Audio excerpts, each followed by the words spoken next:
Hello, welcome. This is the 6 yard box. You're welcome. This is the 6 yard box. This is 6 yard box reacts. Yeah, and this one is like a let's just say a new chink in the armory where we'll be reacting to all the conversations and everything else in between. If you're new to the channel, subscribe, like, share. Let's get straight into it. And yeah, this is just reacting to the Ange debate. Should he stay or should he go? And this is the last time I'm going to be talking about it. This is the first time I'm going to be talking about it. And this is the last time I'm going to be talking about it as well. So yeah, let's get straight into it. If you're new to the channel, subscribe, like, share, all that good stuff. Let's get cracking. There's been a lot of people talking about Andrew in terms of do they want him to stay or do they want him to go. Personally, um, I just look at it like um, I don't know what the problem is with fans. To be honest, don't know what the problem is with fans. I think the fans are. Uh,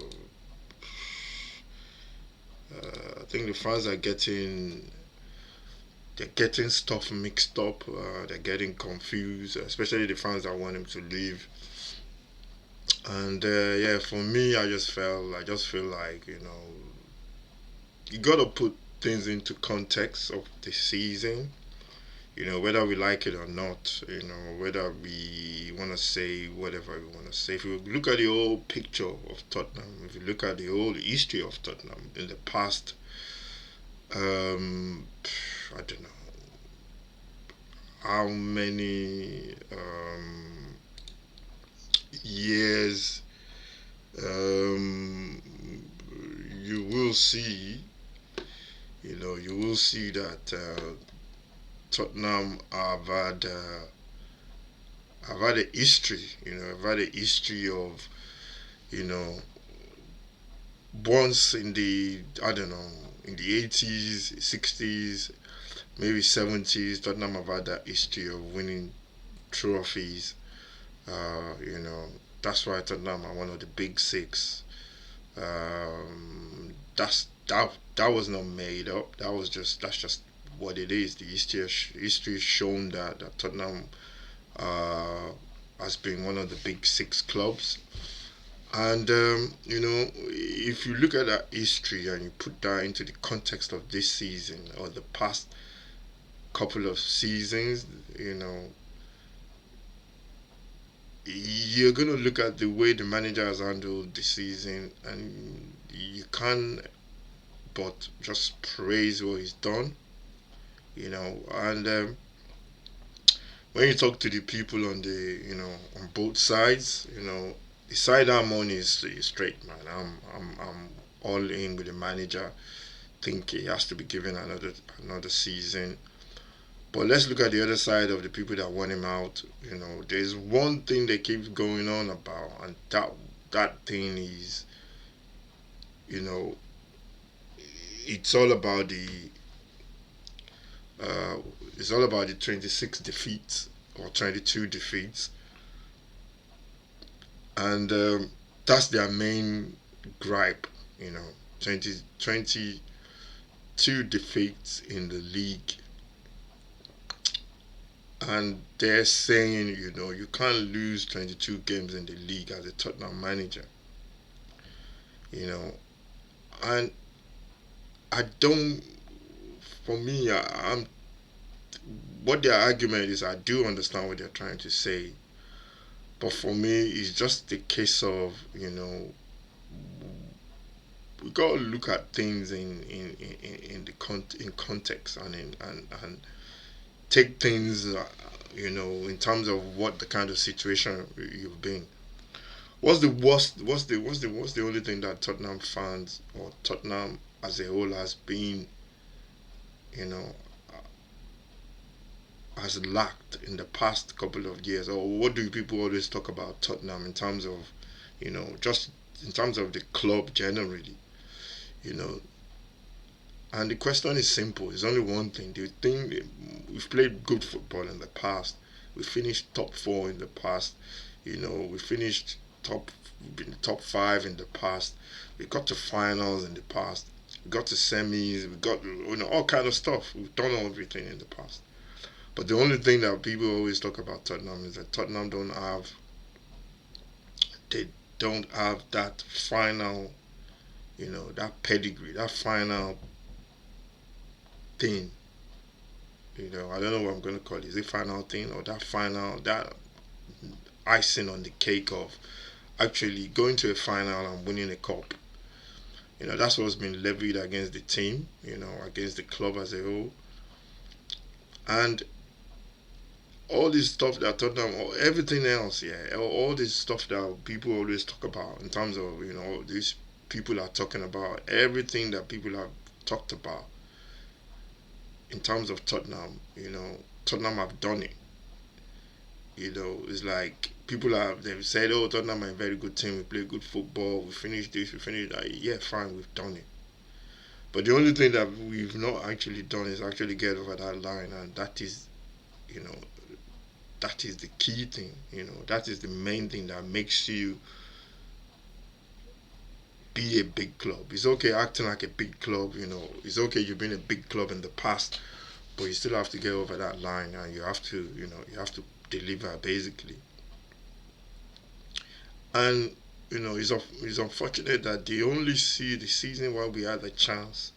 And most of the people, they were saying, oh no, you could have finished higher, you could have finished, you know, if the manager, if Angers had not risked, the league. Let's say he decided, okay, I'm gonna give the league a go, and we're gonna play in both competitions, and I'm gonna be, making changes, playing my first team, my play as much of my first team as possible, make a couple of changes, you know. Definitely, I know we'll win a lot of games, and we definitely get up the table, but is it trying to do that at a risk of Tottenham achieving something they've never done they've not done in 40 years?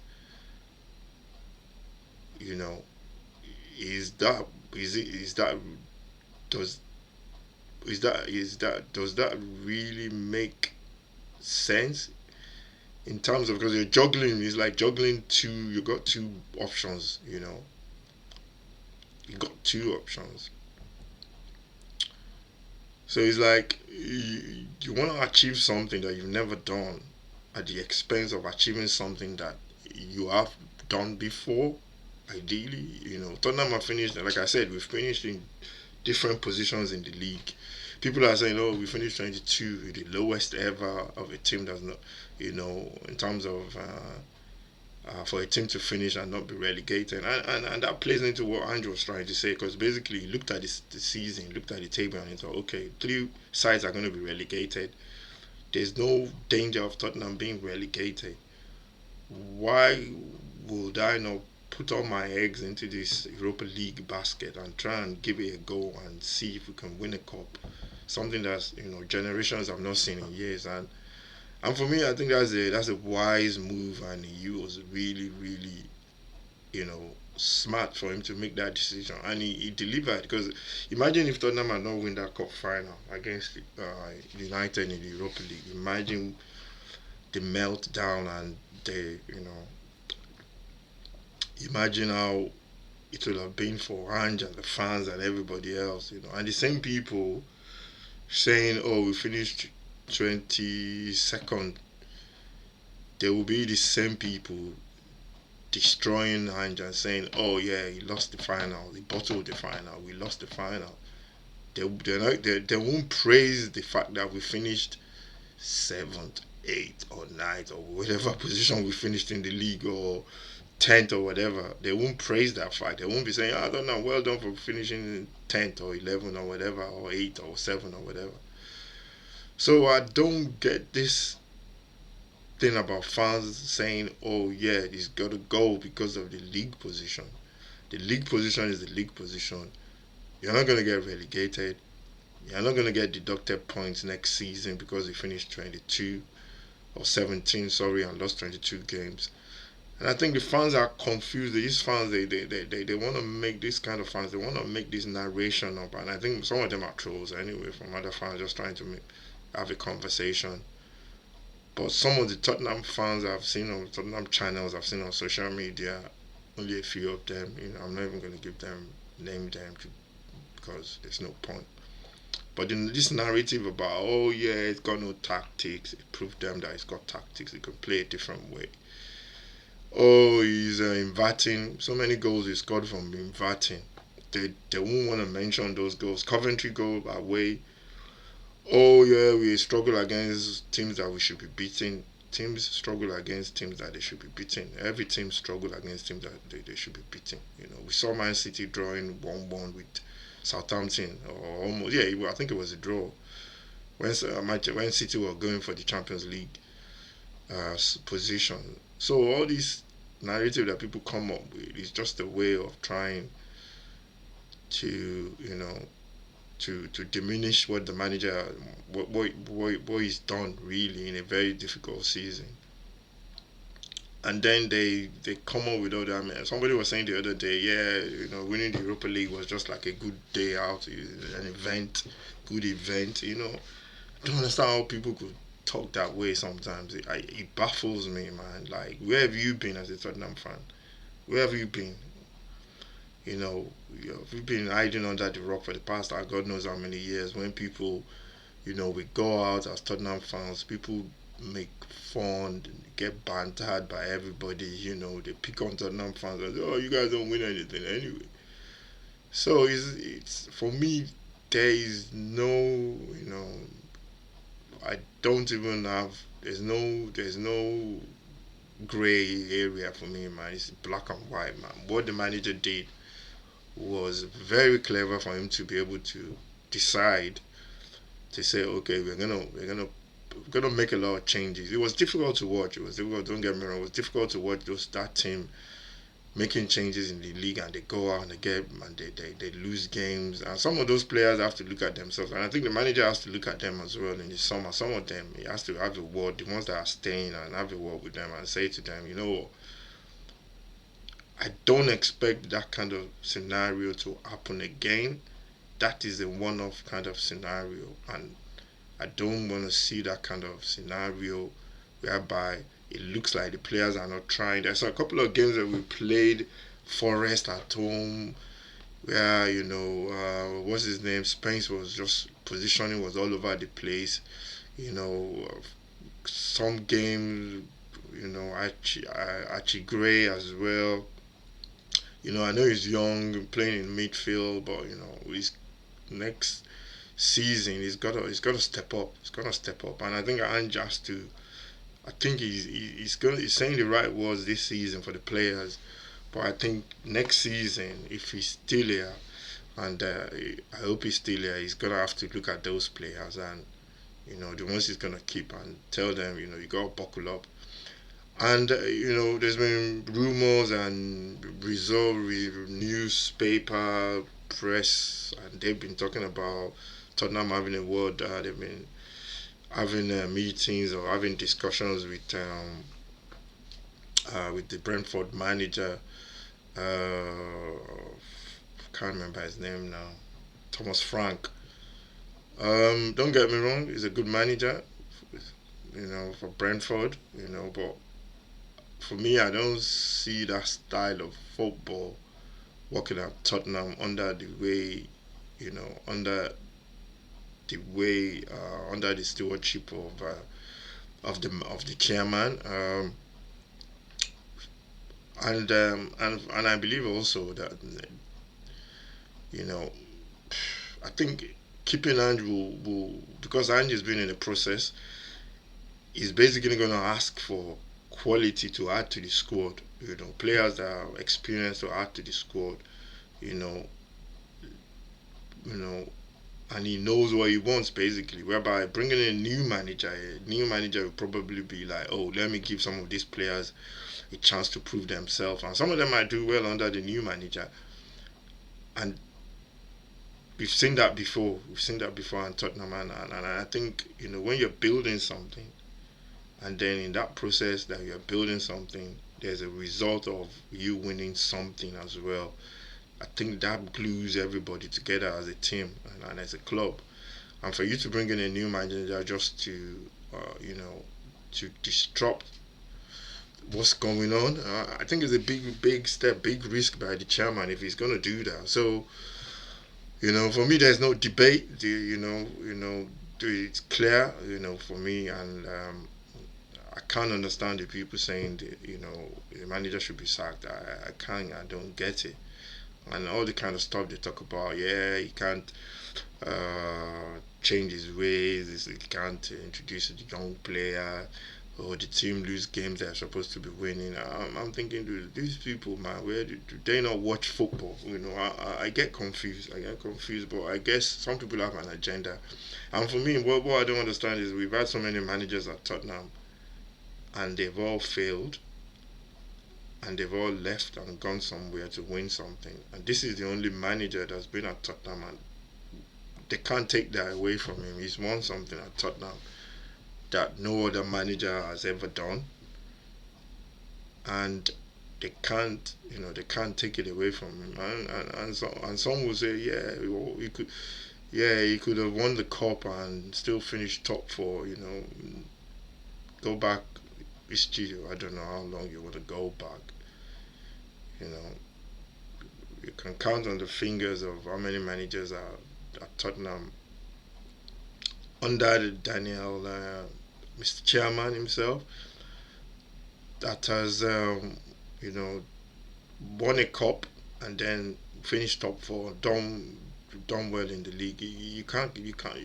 Teams even in the old league as a whole, teams struggle to match both together. Look at Palace; they finish. I don't know where they finished. Look at Newcastle. Okay, Newcastle finished top four. Chelsea won a cup as well. They finished top four as well. So, but it's very difficult to do. It's very difficult to do, and it's just this. I think it's just the social media and the press now. I just got the feeling that the press they're just trying to hold on to that what do you call it, to that frenzy, or what can I call it, to that story in terms of headlines about about the club looking for a new manager. And if it's actually true that they are looking for a new manager, I think the club should do better, and they should actually you know come out. They're not going to come out anyway. They've never done that. But I just think it's just a bad way to handle the situation. You may as well just have sacked him as soon as we've done the FA Cup, the Europa League, the trophy celebration, announce that he's gone, and then say that you're looking for another manager. But to keep this going on for God knows how long, it's just crazy for me. It's crazy, but I'm used to this. I don't expect the club to make an announcement, so don't know why people expect them to. But for me, you know, I just feel there's no debate. I think he should be the manager, and I believe he will do really well next season as well. After this season, I believe he will do well. As long as he gets the signing that he needs. So yeah, this is 6 Yard Reacts, and this one is a new content, and I can't even talk properly. This is a new content that we're gonna new stuff that we're gonna add to our repertoire, and it's gonna be just reacting to stuff, really, just me rambling on. But for me, I just believe, yeah, once you stay, this is the last time I'm going to talk about it, and yeah, it's up to the club now to make a decision on what they're going to do. So hopefully they come to the right decision, and we'll see what happens. But they need to get it over and done with. This can't go on till June, July. Uh, the press are going to run with the stories. Maybe all this stuff they're talking about Thomas Frank, maybe it was discussed by maybe the club had a chat with him his representative back in before the end of the season, but now they're just putting it out now. So we'll see. The press want to sell stories. For me, I believe that they should stick with Big Ange, and we'll see what happens. Thank you for watching. Make sure you subscribe to the channel. This is 6 Yard Box. We got more content coming. Nigeria playing some friendly matches as well against Russia. We're gonna be doing that, and the transfer up is back as well, as the transfer window is open for 10 days or whatever. But we're gonna be doing content based on transfers as well. So hopefully check that one out. But this is 6 Yard Reacts. This is the Ange Debate, in or out. And for me, I'm Ange in all the way. You gotta give him what he needs to deliver the cup under extreme difficult circumstances. You gotta give him another season, and just give him another season. Get him some players and let him get on with it. Thank you for watching. Make sure you subscribe to the channel. I'll see you again next time.